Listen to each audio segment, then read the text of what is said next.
नमस्कार, आप देख रहे हैं न्यूज नेशन वॉइस। खबर गोंडा से है, जहां बीते दिनों शासन के कई आईएएस अफसरों के तबादले किए गए थे, जिसमें से चिकित्सा शिक्षा विभाग के सचिव रहे मार्कंडेय शाही को गोंडा का जिला अधिकारी बनाया गया था। नवनियुक्त जिला अधिकारी मार्कंडेय शाही ने आज कलेक्ट्रेट पहुंचकर कोषा विभाग में चार्ज लेने के बाद कलेक्ट्रेट के विभिन्न विभागों का निरीक्षण कर अधिकारियों को एक चेतावनी दी कि सभी को शासन की मंशा के अनुरूप समयबद्ध तरीके से काम करना है और किसी भी काम को करने के लिए उसके निरीक्षण और निगरानी बहुत जरूरी है। जिलाधिकारी ने कलेक्ट्रेट के विभिन्न विभागों का निरीक्षण किया और इस निरीक्षण के दौरान मुख्य विकास अधिकारी, अपर जिला अधिकारी, मुख्य राजस्व अधिकारी सहित अन्य अधिकारी मौजूद रहे।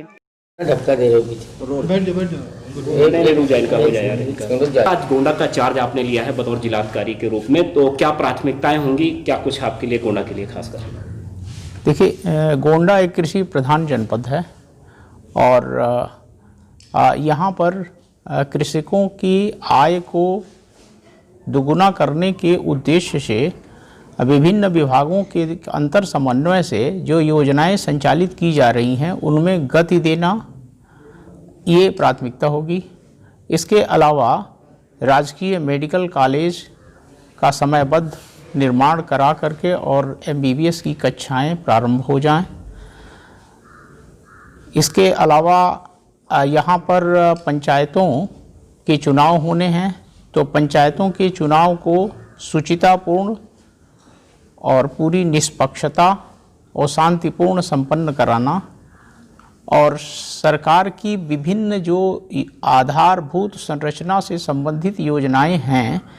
उन योजनाओं की कड़ी मॉनिटरिंग करके और उसमें गुणवत्ता और समयबद्धता का ध्यान रखना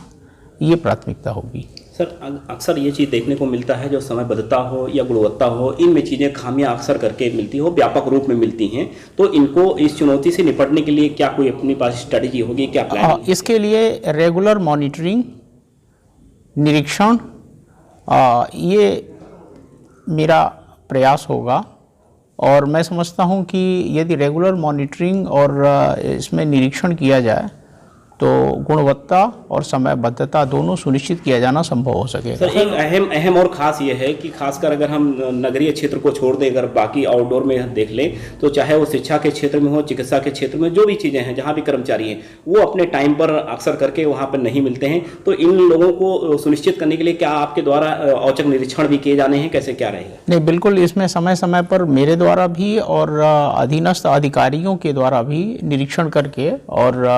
अधिकारियों और कर्मचारियों की कार्यालय में उपस्थिति और न सिर्फ उपस्थिति अपितु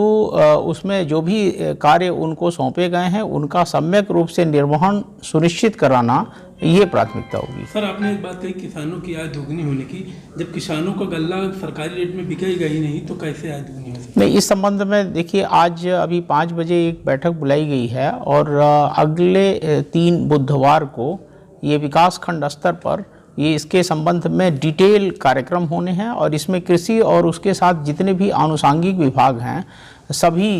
अपनी अपनी योजनाओं का प्रस्तुतिकरण करेंगे और उन योजनाओं का कैसे आच्छादन बढ़ाया जाएगा और कैसे उसका लाभ किसानों को मिलेगा, इसके संबंध में विकासखंड स्तर पर विस्तृत चर्चा करके और उसको सार्थक रूप में परिणित कराने की कोशिश की जाएगी। सर, सबसे अहम एक सवाल है सर, जनपद में भूमाफिया गैंग सक्रिय है, इस संबंध में जो भी फीडबैक होगा और उसमें नियमानुसार कार्रवाई करेंगे। सर, धान क्रय केंद्रों की अगर बात करें तो अभी 2 क्रय केंद्र पे निरीक्षण हुआ, नोडल अफसर किए, उसमें बंद भी मिला, तो ऐसे में क्या मैसेज देंगे जो क्रय केंद्र प्रभारी हैं, अधिकारी, उनके संबंधित? देखिए, इसमें जितने भी जनपद में धान क्रय केंद्र हैं वो समय से वो संचालित हों और उसमें वास्तविक कृषकों का धान खरीदा जाए। इसके लिए शासन ने कोई लक्ष्य निर्धारित नहीं किया है। मैक्सिमम जितनी खरीद